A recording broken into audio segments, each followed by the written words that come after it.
हो जनाब करम जनाब, मेहरबानी। पर लगी अल्लाह खैर करे ज़ात अपनी मेहरबानी करे सबका सोने महबूब दा आमीन आमीन। फरमान। फौजी पंजाबी ਤੁਹਾਡੇ ਕੋਲ ਵੀ ਗਵਾਚ ਗਈ ਹੈ। ਹਾਂਜੀ ਬਿਲਕੁਲ ਨਹੀਂ ਨਹੀਂ ਪੰਜਾਬੀ ਸਾਡੀ ਮਾਦਰੀ ਜ਼ੁਬਾਨ ਹੈ, ਇਹ ਗਵਾਚ ਨਹੀਂ ਸਕਦੀ। ਆ ਵਿੱਚ ਉਰਦੂ ਮਿਕਸ ਕਰ ਲਿਆ ਨਾ। ਥੋੜੀ ਅਕਸਰੀਅਤ ਦੇ ਵਿੱਚ ਲੋਕ ਜਿਹੜਾ ਨਾ ਕੰਮ ਕਰ ਗਏ ਨੇ, ਕਿਉਂਕਿ ਇਹ ਇੰਗਲਿਸ਼ ਮੰਮੀ ਡੈਡੀ ਮਾਹੌਲ ਆ ਗਿਆ। ਅੱਛਾ, ਤੁਹਾਡੇ ਸਾਹਮਣੇ ਮੈਂ ਇੱਕ ਹੋਰ ਗੁਜ਼ਾਰਿਸ਼ ਕਰ ਦਿਆਂ ਕਿ ਮੈਨੂੰ ਤਾਂ ਕਲਪਾ ਹੈ ਨਾ ਵੀ ਸਾਡੀ ਪੰਜਾਬੀ ਮੁੱਕ ਗਈ ਹੈ। ਇੱਕ ਹੋਰ ਨਵਾਂ ਅਜ਼ਾਬ ਵੇਖਿਆ ਵੀ ਹੈ, ਸੁਣਿਆ ਵੀ ਹੈ ਕਿ ਜਿਹੜੇ ਬੱਚੇ ਅੱਗੋਂ ਜ਼ਿਆਦਾ ਉਰਦੂ ਬੋਲਣ ਵਾਲੇ ਨੇ ਨਾ, ਮੰਮੀ ਡੈਡੀ, ਉਹ ਮੰਮੀ ਡੈਡੀ ਬੱਚੇ ਸਾਰੇ ਜਿਹੜੇ ਨਾ ਉਹ ਵਿੱਚ ਇੰਗਲਿਸ਼ ਜ਼ਿਆਦਾ ਵਰਤਦੇ ਨੇ। ਹਾਂਜੀ, ਬਲਕਿ ਫੌਜੀ ਸਾਹਿਬ ਮੈਂ ਵੇਖਿਆ ਕਿ ਬੜੇ ਬੜੇ ਪ੍ਰੋਫੈਸਰ ਜਿਹੜੇ ਮੀਡੀਆ ਤੇ ਆ ਕੇ ਹਾਂਜੀ ਹਾਂਜੀ ਤੇ ਹਕੀਕੀ ਇਨਫੋਰਮੇਸ਼ਨ ਦਿੰਦੇ ਨੇ ਮਜ਼ਹਬ ਦੀ, ਇਸਲਾਮ ਦੀ, ਦੀਨ ਦੀ, ਹਾਂਜੀ, ਉਹ ਉਰਦੂ ਦੇ ਵਿੱਚ ਵਰਤਦੇ ਜ਼ਿਆਦਾ ਉਰਦੂ ਨੇ, ਯਾਨੀ 90% ਇੰਗਲਿਸ਼, ਹਾਂਜੀ, ਕੱਲ ਇੱਕ ਤੇ ਜਗ੍ਹਾ ਇਹ 5-10% ਉਰਦੂ। ਕੱਲ ਇੱਕ ਜਗ੍ਹਾ ਤੇ ਗਿਆ, ਮੈਂ ਆਖਿਆ ਯਾਰ ਪਾਪੇ ਨੂੰ ਜ਼ਰਾ ਬਾਹਰ ਘੱਲ ਦੇ, ਜਾਂਦਾ ਪਾਪਾ ਬਾਈਂਡਿੰਗ ਕਰ ਰਹੇ ਆ। ਪਾਪਾ ਮੈਂ ਕਿਹਾ ਆਹੋ ਬਾਈਂਡਿੰਗ ਕਰ ਰਹੇ ਆ। ਮੈਂ ਆਖਿਆ ਯਾਰ ਕੋ ਨਸਾਨਾਂ ਵਾਲੀ ਗੱਲ ਕਰ। ਪਾਪਾ ਬਾਈਟ ਕਰ ਲਿਆ, ਬਾਈਂਡਿੰਗ ਕਰ ਰਹੇ ਆ। ਮੈਂ ਕਿਹਾ ਯਾਰ ਕੋਈ ਸਿੱਧੀ ਮੇਰੇ ਨਾਲ ਗੱਲ ਕਰ, ਮੈਨੂੰ ਸਹੀ ਦੱਸੋ ਕੀ ਕਰ ਰਹੇ ਨੇ। ਆਂਦਾ ਉਹ ਟਾਂਗ ਪਰ ਪੱਟੀ ਲਪੇਟ ਰਹੇ ਆ।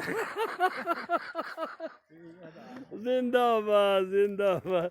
ਉਹ ਬਾਬਾ ਜੀ ਕੀ ਆਂਦੇ ਹਨ, ਉਹ ਮੂਲੀ ਨੂੰ ਫਲ ਜਿਹੜਾ ਲੱਗਦਾ ਸੀ ਪਕਾ ਕੇ ਖਾਈਦਾ ਸੀ, ਮੋਂਗਰੇ ਮੋਂਗਰੇ ਮੋਂਗਰੇ। ਮੋਂਗਰੇ ਪਕਾਏ। ਤੇ ਇਹ ਜਨਾਬ ਇਸ ਦੌਰ ਦੇ ਬੱਚਿਆਂ ਵਿੱਚੋਂ ਕਿਸੇ ਨੂੰ ਹੋਇਆ ਥਾ ਪਤਾ, ਕਿਸੇ ਨੂੰ ਕੋਈ ਪਤਾ ਨਹੀਂ ਨਾ ਉਹ ਮੋਂਗਰੇ ਕਿਹੜੀ ਬਲਾ ਦਾ ਨਾਂ ਹੈ। ਹਾਂਜੀ, ਤੇ ਜੇ ਆ ਗਾਈ ਨੂੰ ਪੁੱਛੀਏ ਤੇ ਇਹ ਵੀ ਉਸ ਦੌੜ ਦੀ ਨਹੀਂ ਜਦੋਂ ਮੋਂਗਰੇ ਆਖਿਆ ਜਾਂਦਾ। नहीं ये कल भी है ਅੱਜ ਕੱਲ੍ਹ ਦੇ ਨਾਮ ਵਿੱਚ ਅਗਰ ਪਹਿਲੇ ਤਾਂ ਗੱਲ ਇਹ ਕੋਈ ਪਕਾਉਂਦਾ ਹੀ ਕੋਈ ਨਹੀਂ, ਹਾਂਜੀ, ਤੇ ਜੇ ਕੋਈ ਪਕਾ ਵੀ ਲੇ ਤੇ ਜਿਹਨੇ ਪਕਾਣੇ ਨੇ ਉਹਦੇ ਦੋਤਰੇ ਪੋਤਰੇ ਆਖਣਾ ਇਹ ਟੱਟੇ ਪੱਟ ਪਕਾਏ ਨੇ, ਇਨੀ ਉਹਨਾਂ ਕੋ ਅੰਗਰੇਜ਼ੀ ਵਿੱਚ ਹੀ ਨਾਂ ਲੈਣਾ ਹੈ, ਟਿੱਟੜ ਬਿੱਟੜ। लगते भी जहरीला ਕੀ ਆਖਿਆ? नाम भी जहरीला ही लग रहा ਆ ਓਏ ਬੇਟਾ ਸਕਲੈਨ, है जी ਕੀ ਤੂੰ ਦੱਸ ਸਕਣਾ ਕਿ ਰੇਗਿਸਤਾਨੀ ਜਹਾਜ਼ ਕਿਹਨੂੰ ਆਂਦੇ ਨੇ? जी ਕਿਹੜੀ ਸ਼ੈ ਨੂੰ ਆਂਦੇ ਨੇ? ऊंट ਊਠ। हाँ जी ਊਠ ਨੂੰ ਰੇਗਿਸਤਾਨੀ ਜਹਾਜ਼ ਆਂਦੇ ਨੇ? जी ਅੱਛਾ, ਓ ਤੂੰ ਕਿਸ ਤਰ੍ਹਾਂ ਉਹਨੂੰ ਮੰਨਣਾ ਵੀ ਉਹ ਰੇਗਿਸਤਾਨੀ ਜਹਾਜ਼ ਹੁੰਦਾ? क्योंकि रेत रेत दे उत्ते ना तेल दौड़दा है। ਠੀਕ।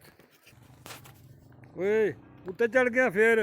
हाँ जी ਹਾਂ, जी ਇਹਦੇ ਉੱਤੇ ਕਿਉਂ ਚੜਿਆ? वैसे ही ਨੀਚੇ ਆ ਜਾ, ਡਾਣੀ ਨਾ ਤੋੜੀ ਕੋਈ। नहीं दौड़ता। ਟਾਣੀਆਂ ਬਣੀਆਂ ਨਾ ਤੇ ਕੁੱਟ ਬੜੀ ਪੈਣੀ ਆ। अच्छा ਹਾਂਜੀ, अच्छा ਇੱਧਰ ਆ, ਮੈਂ ਤੈਨੂੰ ਗੱਲ ਸੁਣਾਵਾਂ। ਥੱਲੇ ਆ ਜਾ, ਆ ਜਾ ਆ ਜਾ ਆ ਜਾ, ਵਾਪਸ ਆ ਜਾ। ਮੈਂ ਤੈਨੂੰ ਕੰਮ ਦੀ ਗੱਲ ਦੱਸਾਂ। ਕੰਮ ਦੀਆਂ ਗੱਲਾਂ ਵੱਡਿਆਂ ਬੰਦਿਆਂ ਕੋਲੋਂ, ਵਡੇਰਿਆਂ ਕੋਲੋਂ ਮਿਲਦੀਆਂ ਨਹੀਂ। ਹਾਂਜੀ, ਆ ਨਵੇਂ ਦੌਰ ਵਿੱਚ ਤਾਂ ਸਿਰਫ ਅੰਗਰੇਜ਼ੀ ਲੱਭਣੀ ਆ। ਆ ਵੀ ਜਾ, ਦਸਾਂਗ 'ਚ ਫਸ ਗਿਆ। ਉੱਤਰ ਵੀ, ਥੱਲੇ ਆ ਜਾ। ਪਿੰਡਾਂ ਵਿੱਚ ਇਸੇ ਤਰ੍ਹਾਂ ਹੀ ਆਣੇ ਦਸਾਂਗਾਂ 'ਚ ਫਸਦੇ ਨੇ। ਹੁਣ ਤੈਨੂੰ ਜਾਚ ਨਹੀਂ ਆਉਂਦੀ ਵੀ ਇਹਦੇ ਵਿੱਚ ਪੈਰ ਕਿਵੇਂ ਕੱਢਣਾ।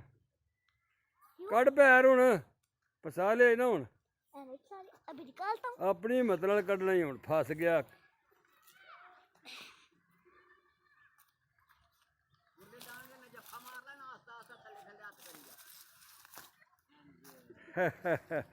ਇਧਰ ਆ ਗੱਲ ਦੱਸੂ, ਇਧਰ ਆ ਗੱਲ ਦੱਸੂ।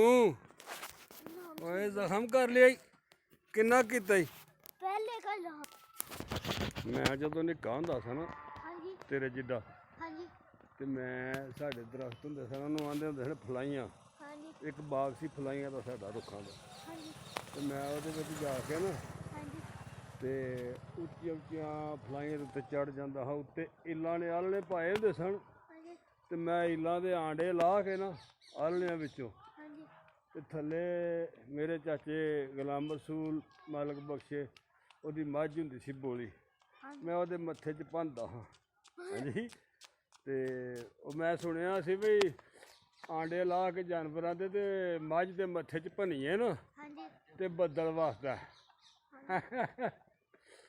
ਤੇ ਇਹ ਬੜਾ ਚਿਰ ਆਂਡੇ ਭੰਨਦੇ ਰਹੇ, ਅਸੀਂ ਵੀ ਬੜੇ ਚੰਗੇ ਰਹੀ ਸਾਂ ਬਚਪਨ 'ਚ। ਤੇ ਤੂੰ ਸ਼ੈਤਾਨੀ ਕਰ ਲਈ ਹੈ ਤੇ ਤਾਂ ਕੀ ਹੈ ਉੱਤੇ ਤੱਕ ਸ਼ੈਤਾਨਾ। ਕਿੰਨੀ ਕੁ ਲਾਈ ਆ? ਇਹ ਲੱਗੀ ਆ ਉਹ ਕੁਛ ਵੀ ਨਹੀਂ, ਏਦੋਂ ਵੱਡੇ ਵੱਡੇ ਜ਼ਖਮ ਹੋ ਜਾਂਦੇ ਸਨ, ਸਾਨੂੰ ਕੱਖ ਨਹੀਂ ਸੀ ਹੁੰਦਾ। ਤੈਨੂੰ ਕੀ ਹੋ ਗਿਆ? ਨਾਂ ਕੀ ਹੈ ਤੇਰਾ? ਸਕਲੈਨ ਅਹਿਮਦ। ਸ਼ਾਬਾਸ਼।